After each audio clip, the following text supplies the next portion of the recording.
Every day's a blur.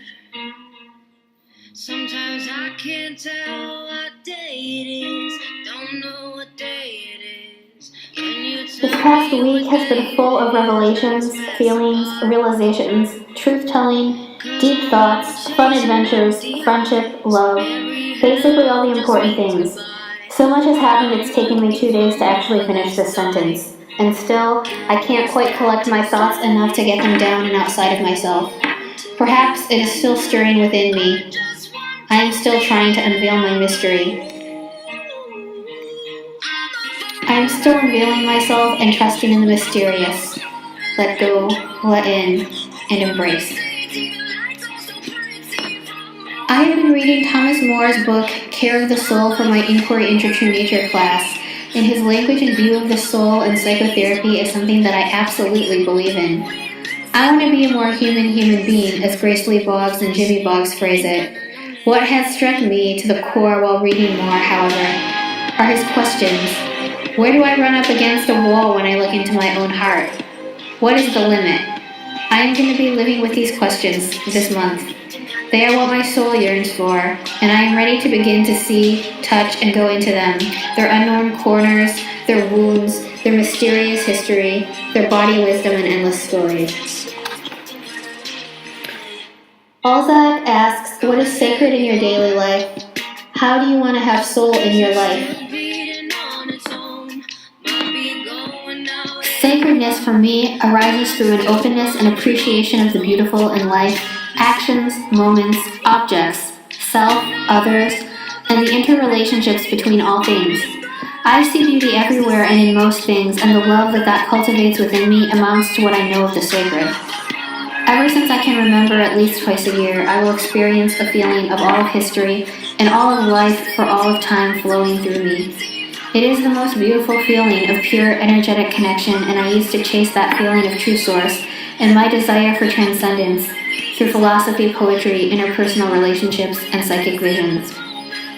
But what I have learned through my obsessive somatic work the past 2 years is that as an adoptee who has always felt rootless, it is more important work for me to be grounded, centered, and tethered to this world. I am experiencing my own sacredness and this newfound ability to be in my body, to stay with my own feelings of devaluing what I perceive as ugly or not beautiful, and in the energetic field that is really powerful in my life.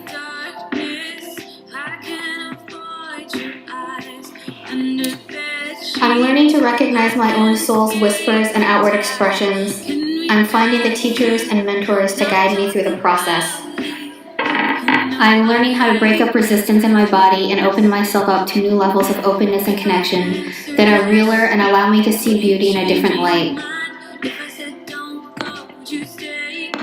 I realize that my growing edge for this year is about being able to embrace the unknown because it is so terrifying to me. My mantra for this month is I am not afraid.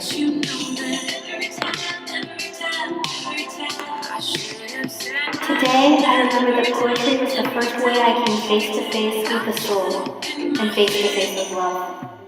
I actually miss the snow in this moment, though up until now, I can't recall a time I've ever enjoyed a snowy winter. But I am happy. I am in therapy now 3 to 4 times a week with 3 different therapists, and a class called Inquiry into True Nature always ends with dyad counseling. Maybe I should be a therapist instead of a theorist. Maybe I should be a soul coach instead of a writer. Maybe I should just breathe. Maybe I should just dream as I organize my life in inspirational stickers with my happy planner, but still can't find my thesis statement. I will always be a procrastinator, but I am feeling my way back to poetry, or maybe it's just been a hard week. Hard because I don't sleep and I hardly have the time to eat, and yet I don't get enough done in these hours. Hard because I am breaking up resistance and my body is full of pain, while my soul keeps sighing with relief. It's funny, but I drove into San Francisco this afternoon, and it only took 30 minutes to get from Walnut Creek to the Mission. But when I got out of class, I noticed that my car had been towed. It was easy to retrieve, ridiculously easy, but I really had to pee. So I ended up driving to some neighborhood in Oakland, going into a dark corner shaded by fences and trees near a four-way stop, and finding a whole other form of release and coming face to face with my own humanity. This is not my thesis statement, but it is my inquiry. This is not a poem, or it is a poem, and I have always been a confessional writer. This is not about being postmodern, or it is postmodern, and I am still whole. I did my best to tame the beast that cries my name.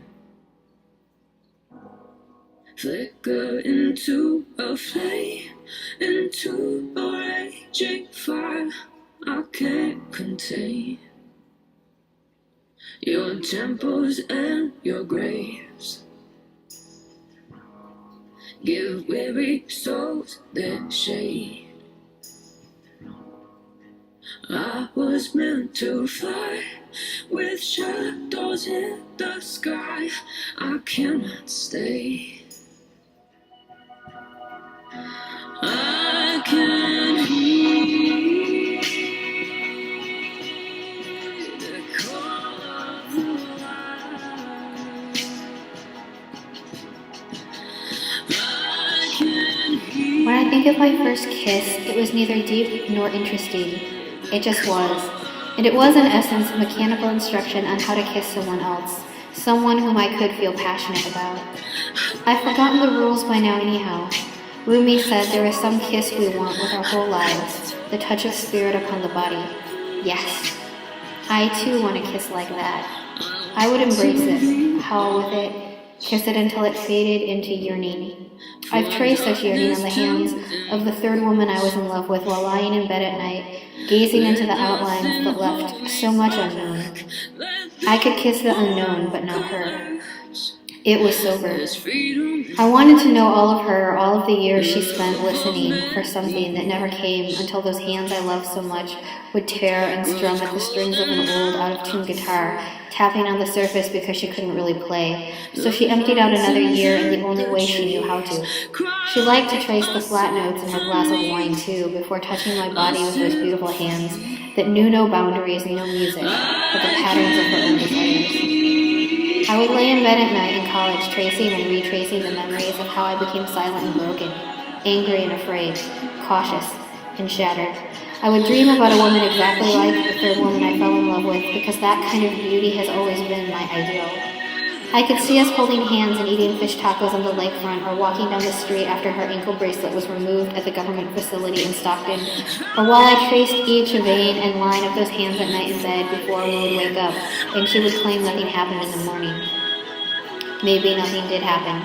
Maybe it was all in my overactive imagination that she would touch my body everywhere, tell me how spiritual sex is and how beautiful it is to connect with someone on that deep level, breathe into my neck while wrapping her arms around me at night, sleep topless with her breasts exposed because of how hot it gets in the summer here, and then reach underneath my shirt to feel my naked breasts and move her hand below my underwear, almost going inside of me but stopping just before. Maybe I am still a virgin. Maybe the words from Ian Thomas's "I wrote this for you" are true. You made me nostalgic for a love that hasn't even happened yet. I am nostalgic. Now I yearn for the girl who was too innocent to know how to say no, or how to stop sleeping beside somebody, even though I had fallen in love with her best friend. I yearn for the ability to feel my body when someone is touching me, and to connect on that deep and interesting level, because I don't want to keep disappearing. I am no longer reaching for an ideal, but I'm still waiting for a love that hasn't even happened yet. Breaking down the walls, dropping all the clothes, going up in smoke. Screaming down the halls, busting all the balls. We don't get the joke. We don't gotta laugh out loud. We broke the code, we're sitting now. We don't gotta touch the ground. Just float, let go, let go, let go.